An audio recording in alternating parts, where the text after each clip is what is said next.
இந்த அளவுக்கு தாக்கப்பட்டிருக்காங்க. உங்க மனநிலைமை எப்படி இருக்கு? இவங்க கட்சியில தொடர்ந்து அந்த பணி ஆற்றணும்னு நினைக்கிறீங்களா? நீங்க என்ன ஃபீல் பண்றீங்க? இல்ல இல்ல. நாங்க அந்த ஒரு நிமிஷம் அங்க நிக்கலன்னா, நாங்க உள்ளார போலன்னா, எங்கள எல்லாமே அடிச்சு கொன்னு இருப்பாங்க. அந்த கொலை அவங்க அதாவது அடிக்கணுன்ற முடிவுல தான் வந்திருக்காங்க. கொலை பண்ணி முடியணும்னு சொல்றது தான் அவங்க வந்திருக்காங்க. நாங்க உள்ள போலன்னா, எங்கள எல்லாரையுமே அவங்க கொலை பண்ணிருப்பாங்க. அவங்க கையிலயும் கத்தியும் அந்த கட்டப்பாறை மாரி ஒரு இது மாரி வச்சிருந்தாங்க. "நீ காலையில வந்து பேசுப்பா, இப்ப ஏன் வந்திருக்கன்னேன்." "இல்ல, இல்ல நான் அவர்கிட்ட தான் பேசணும்" அப்படின்னு சொன்னான்.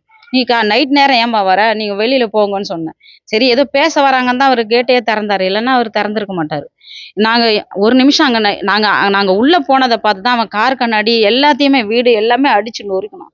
"வெளியில வரீங்களா? இல்லையா? இன்னும் உனக்கு கொன்னே போட்டுருவேன். வெளியில வாங்க, வெளியில வாங்கன்னு" அவன் சத்தம் போட ஆரம்பிச்சான். அங்க பக்கத்துல வேடிக்கை பார்த்தவங்களும் மேல 2 பேர் இருந்து, ஆமா அவங்க வந்து எல்லாத்தையும் அடிச்சு ஒடுக்குனாங்கன்னு போலீஸ்கிட்டயே அவங்களும் சொன்னாங்க. அதனால எங்களுக்கு உயிர் பயத்து கட்சிக்காக உழைச்சு எங்களுக்கு ஒரு பிரயோஜனமும் இல்ல. வீட்ல சாப்பிடுறாரோ இல்லையோ, கட்சிக்காக கொடி ஏத்தணும், மன்றம் திறக்கணும் அப்படின்ட்டு நேத்து கூட அவர் வீட்லயே இல்ல. கொடியெல்லாம் ஏத்திட்டு தான் வந்தாரு. எல்லா இதெல்லாம் திறந்துட்டு எல்லாருக்கும் அன்னதானம் குடுத்துட்டு, வீட்லயே இல்ல. பசங்க கேட்குறாங்க, "எதுக்கும்மா அப்பா இந்த கட்சிக்காக ஓடிட்டு இருக்காருன்னு?" நைட்டு நடந்து பார்த்தா, "நீ கட்சியில எதுக்கும்மா இருக்காரு? உயிருக்கே உத்தரவாதம் இல்லாத என்னத்துக்கு இந்த கட்சியில இருக்காருன்னு" அப்படி ஒரு பசங்களுக்கு பதில் சொல்ல முடியல. எத்தன ஆண்டு காலமா உழைப்பு. 1 நாளா, 2 நாளா எங்களோட அத்தன ஆண்டு கால உழைப்பு. இந்த உழைப்பு பிரயோஜனம் இல்ல. உயிருக்கே உத்தரவாதம்லாம் எப்படி சார் இருக்க முடியும் சொல்லுங்க? இப்படிப்பட்ட வாழ்க்கை தேவையே இல்ல சார் எங்களுக்கு. ரொம்ப மன உளைச்சலா இருக்கு எங்களுக்கு. வண்டி போனா கூட வாங்கிக்கலாம் சார். உயிர் போனா வேணா வருமா சொல்லுங்க? அவ்வளோ ஒரு கொலை மிரட்டல். ம். ஏதோ பசங்க பேச வராங்கன்னு தான் கேட்டு தருவோம். இல்ல திறந்திருக்க மாட்டோம். அப்படி ஒரு வெறி செயல் அந்த பசங்க மேல. 5 பசங்க வந்துட்டாங்க. ஃபர்ஸ்ட்டு 2 பேர் வந்தாங்க. அப்புறம் 3 பேர் வந்தாங்க. அவங்க அந்த நிமிஷம் நான் வெளியில நிக்கிறேன். என் மேல வந்து கத்தி பட்டுதுன்னா கூட நான் இந்நேரம் உயிரோட இருந்திருக்க முடியாது. அப்படி ஒரு வெறி செயல் பசங்க.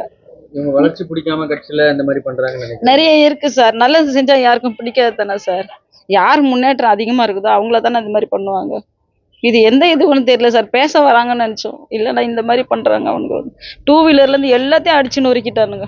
வண்டி காருக்கு முன்னாடி பாருங்க.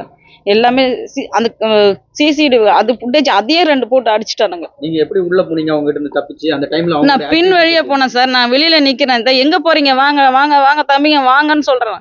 அவங்க வெளிய வரையே இல்லையா? உன்ன கொன்னே போட்டுருவேன். வாடா வெளியில, வாடா வெளியில கல்ல போட்டு கார் கண்ணாடி உடைச்சதுல கதவ போட்டு அடிக்கிறானுங்க. நான் பின் வழியா தான் சார் நான் போனேன். நான் வெளியில தான் நிக்கிறேன் சார். நான் சொல்லினே இருக்கேன். வெளிய வாங்கடா அவங்க வீட்ல நைட் நேரம் வந்ததே பெரிய தப்பு. ஒரு லேடீஸ் தனியா இருந்தா கூட இந்த மாரி ஒரு அட்டூழியம் நடக்குமா எங்கேயாவது? உயிருக்கே உத்தரவாதம் இல்லன்னா நம்ம கட்சியில இருந்து என்ன பிரயோஜனம்? கட்சிய வேணான்ட்டு நான் சொல்லிட்டு இருக்கேன் சார். எங்களுக்கு நீங்க தான் தீர்ப்பு சொல்லணும்.